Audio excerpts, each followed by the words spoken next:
According to the 2005 National Electrical Code, Article 250.52a, the following can be used as part of the grounding electrode system: water pipe, metal underground gas pipe, ground rods, plate electrode, and concrete encased electrode.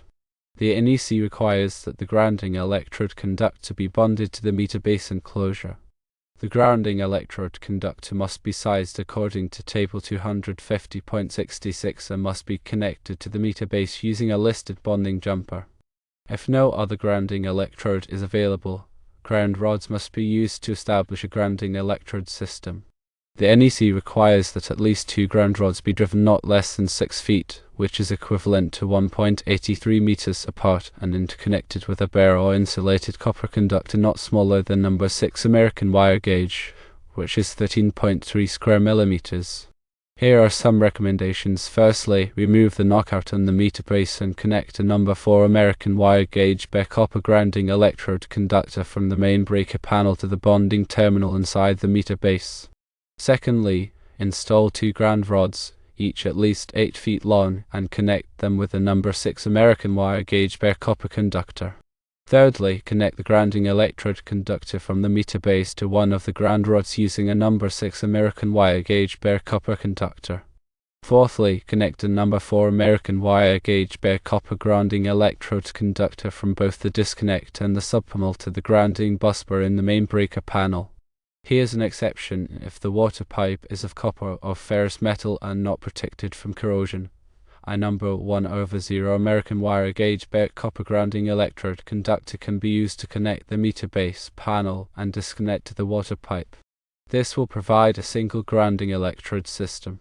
Let's delve deeper into the specific requirements and considerations for each component of the grounding electrode system as outlined in the 2005 National Electrical Code.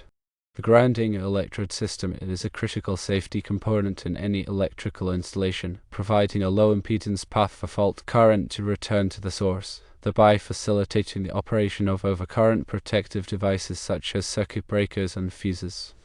Its primary function is to limit the voltage on electrical equipment and the building structure with respect to ground, protecting people and property from electrical shock and fire hazards.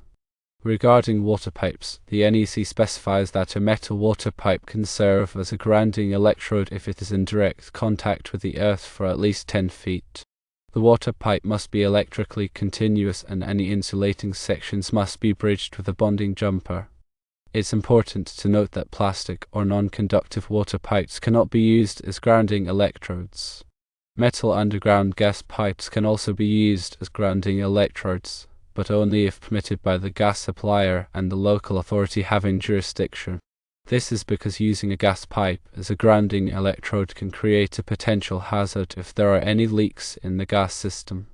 When using ground rods, the NEC requires that they be at least 8 feet long and driven into the ground so that at least 8 feet of the rod is in contact with the soil. The rods must be spaced at least 6 feet apart to ensure that they are in different areas of the Earth's electrical field. Common ground rod materials include copper, copper-clad steel, and galvanized steel. Plate electrodes, typically made of iron or steel and having a surface area of at least 2 square feet, can also be used as grounding electrodes. They must be buried at least 30 inches below the surface of the earth. Concrete encased electrodes, also known as grounds, consist of at least 20 feet of bare copper conductor encased in concrete that is in direct contact with the earth. This type of electrode is commonly used in new construction and provides a very effective grounding path. Now let's focus on the meter base bonding requirements. The meter base is the point where electrical service enters a building, and it's crucial to ensure that it's properly bonded to the grounding electrode system. This bonding helps to minimize voltage differences between the meter base and other grounded metal parts, reducing the risk of electrical shock. The grounding electrode conductor that connects the meter base to the grounding electrode system must be sized according to Table 250.66 in the NEC. This table specifies the minimum size of the grounding electrode conductor based on the size of the service entrance conductors. The grounding electrode conductor must be connected to the meter base using a listed bonding jumper, which is a conductor that is specifically designed for bonding purposes. The bonding jumper must be securely fastened to the meter base and the grounding electrode conductor to ensure a reliable electrical connection. In situations where no other grounding electrode is available, ground rods must be used to establish a grounding electrode system. As mentioned earlier, the NEC requires that at least 2 ground rods be installed and spaced at least 6 feet apart. The ground rod must be interconnected with a bare or insulated copper conductor no smaller than number 6 American wire gauge. This conductor creates a loop that connects the 2 ground rods, providing a more effective grounding path. When installing ground rods, it's important to consider the soil conditions.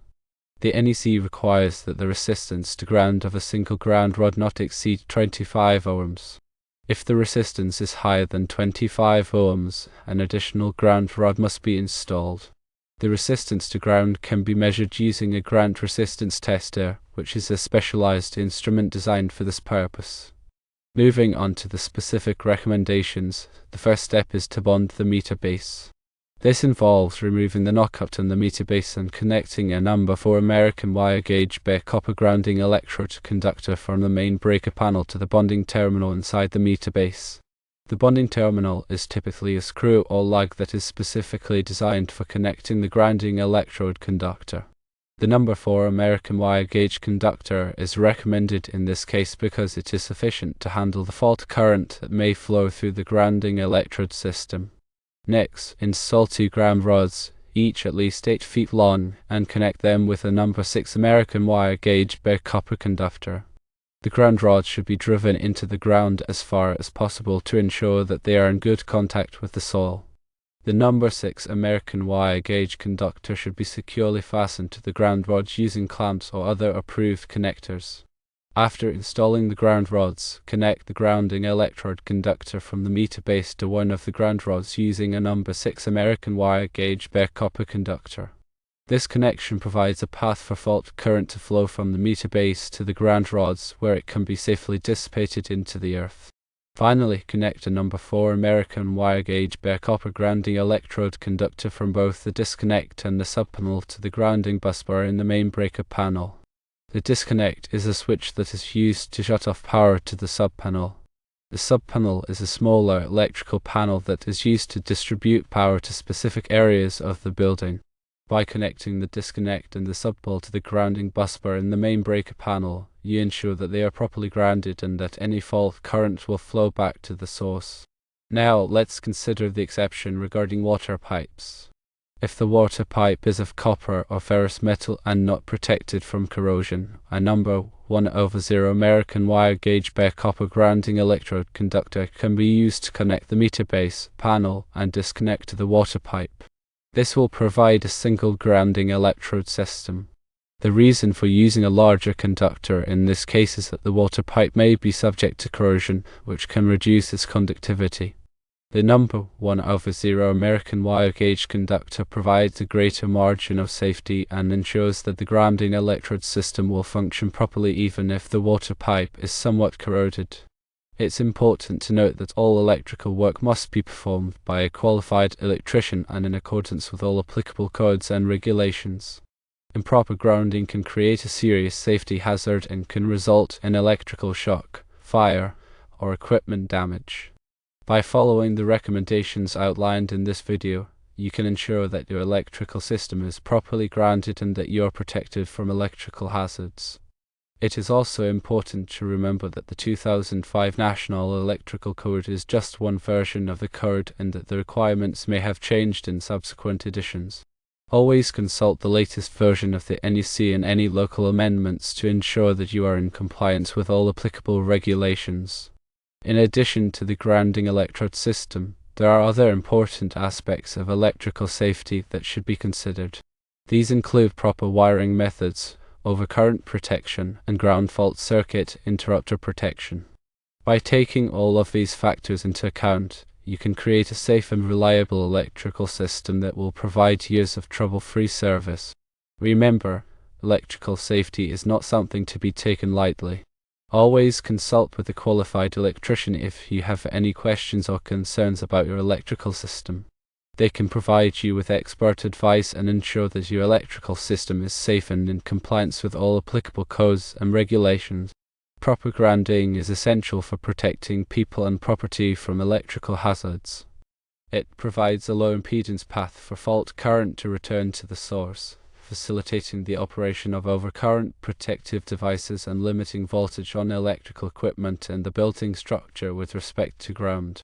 The grounding electrode system consists of various components, including water pipes, metal underground gas pipes, ground rods, plate electrodes, and concrete encased electrodes. Each component has specific requirements and considerations as outlined in the National Electrical Code. The meter base must be properly bonded to the grounding electrode system using a grounding electrode conductor sized according to Table 250.66 in the NEC. The grounding electrode conductor must be connected to the meter base using a listed bonding jumper.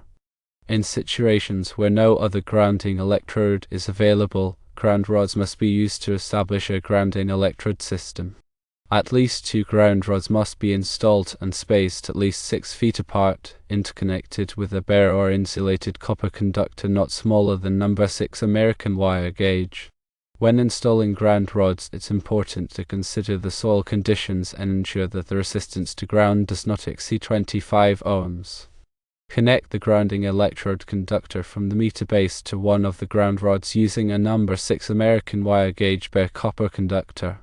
Connect a number 4 American wire gauge bare copper grounding electrode conductor from both the disconnect and the subpanel to the grounding busbar in the main breaker panel. If the water pipe is of copper or ferrous metal and not protected from corrosion, a number 1/0 American wire gauge bare copper grounding electrode conductor can be used to connect the meter base panel and disconnect the water pipe, providing a single grounding electrode system. All electrical work must be performed by a qualified electrician and in accordance with all applicable codes and regulations. Improper grounding can create a serious safety hazard. Always consult the latest version of the NEC and any local amendments to ensure compliance. In addition to the grounding electrode system, consider proper wiring methods, overcurrent protection, and ground fault circuit interrupter protection for a safe and reliable electrical system. Electrical safety should not be taken lightly. Consult with a qualified electrician for any questions or concerns.